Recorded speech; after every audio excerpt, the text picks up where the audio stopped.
is up, YouTube? Welcome back to my channel. It's your boy D Dyson. Andor season 1. I really enjoyed this. I really did, and I kept telling myself in the midst of all the TV shows that we had, even after She-Hulk or during She-Hulk, I was trying to see how Star Wars would handle or stand up to all these shows. You know, you had House of the Dragon, She-Hulk, Andor, Rings of Power. So it was a lot of things at the same time when Andor first started. I loved Andor for one main reason was I love this breakdown. Like some people felt like it was a slow burn, but not for me, because it's a slow burn with action. This is the first time I've ever seen a live action Star Wars series that went beyond 10 episodes. So it felt like a 3-hour, 4-hour movie that we just got to watch spanned out. Maybe a little bit more, like a little small miniseries. And I loved that. I loved it. And this, to me, prepares me for Daredevil Born Again, and said to believe to have up to like 20-something episodes. So I'm going to love that. Every basically week, you're going to have a new episode. I just hope with Marvel, with Daredevil, that it's to the standard of Star Wars, where they have like these hour, 45-minute episodes every rip, not feeling like She-Hulk, where it was just 30, some were 45, some were, you know, so these half things with Marvel that I just wish they work on.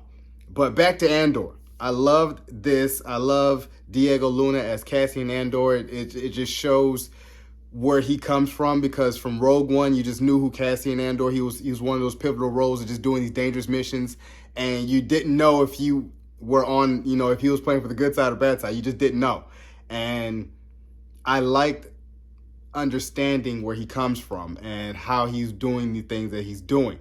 And even with this season finale, I still loved it, because I'm like, man, you really have to go in depth to really cause and make a change as the beginning of the rebellion. And you got to meet a young Saw Gerrera, but Stellan Skarsgård as Luthen Rael, man, I was like, dude, who are you, bro? Like, you know what I'm saying? Because I'm like, this dude from this whole season, I'm like, you're playing this very well. Like, you could be this autocratic or autocratic type of, you know, trade salesman, where he just only fondles and say trade stuff to rich people. You're really a ruthless guy. Like, you're really ruthless for a cause type of guy. Like, you know, a rebel with the cause. And this is really him. And just from the spoiler warnings for someone who haven't watched it, just, you know, how he was maneuvering in the plane when he was almost about to get caught up with the Empire, the Star Cruiser, and he just, and I was like, who are you, dude? Like, you're really good. That's a really Anakin Skywalker type of move with the plane. And just seeing how he was and how he was really to go all in about really making change, as far as we're about to cause an uproar with this Empire, because a lot of people feel the same way. And then you get introduced to the ISB, which is like they just deal with problems. They're like a problem unit type of facility and type of unit where they deal with any type of problems. Anything that's happening around the galaxy, as far as anyone getting out of line, they're responsible for it, to look into it and investigate and make a decision. And they are truly calculating, cold, really on it, you know. And that's where you meet Deidre, who, in the beginning, I kept telling myself, I'm like, is Deidre probably a rebel, or she's going to be with the rebellion? Who knows? And that's why I like, because she really paid attention to details. Same thing with Cyril, who was a contractor for the ISB, you know, just always was trying to, hey, this is what we need to do. He was really on the mission, as far as this, I don't want to say like Nazi type of thing, but it was just really heavily strict on, you can't get out of line. And he was really good at his job. So I'm telling myself, with their story arc of how he kind of really likes Deidre, and even at the season finale, Deidre's kind of like, dude, you're always here. So I want to see where that is going to go with that relationship, or is they're going to move up, or are they going to eventually become rebellion? Who knows? But I like that. Mothma,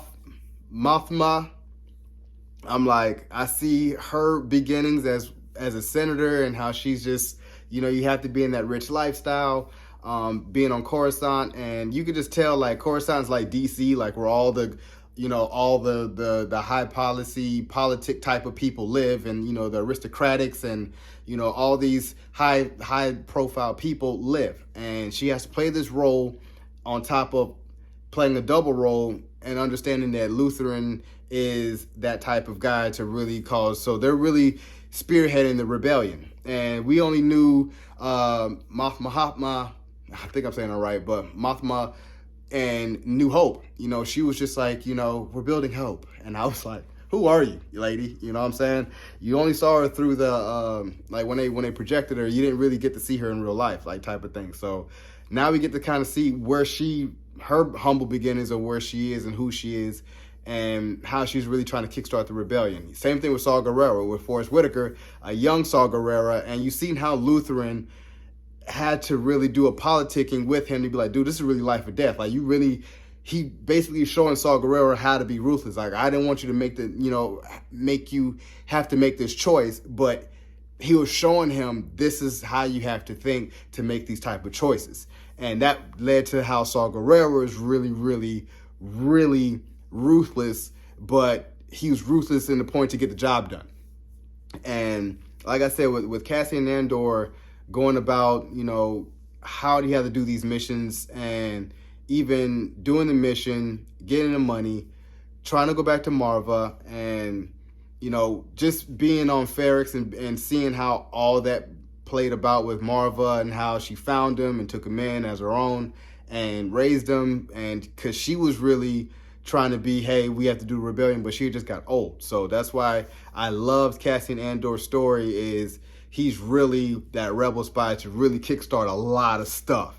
And he just was, Diego Luna just kept me intrigued. Even when we get to the prison episodes where Cassian lands in prison, and we're going to see how he escapes. And you meet Andy Serkis' character as Kino, and seeing how they have to run their prison. And I was like, man, Jesus. A lot of people saying that that's how it was in World War II, or a little bit before World War II, just how Germany was. And it was like just really hammering at people, and just that revelation when Cassian Andor and Kino kind of finds out that, yeah, they're saying that you're going to get released, because he lived by that. When Kino was there, like, man, I only got a couple days. I'm trying to do my time. We're going to work, and I'm out of here.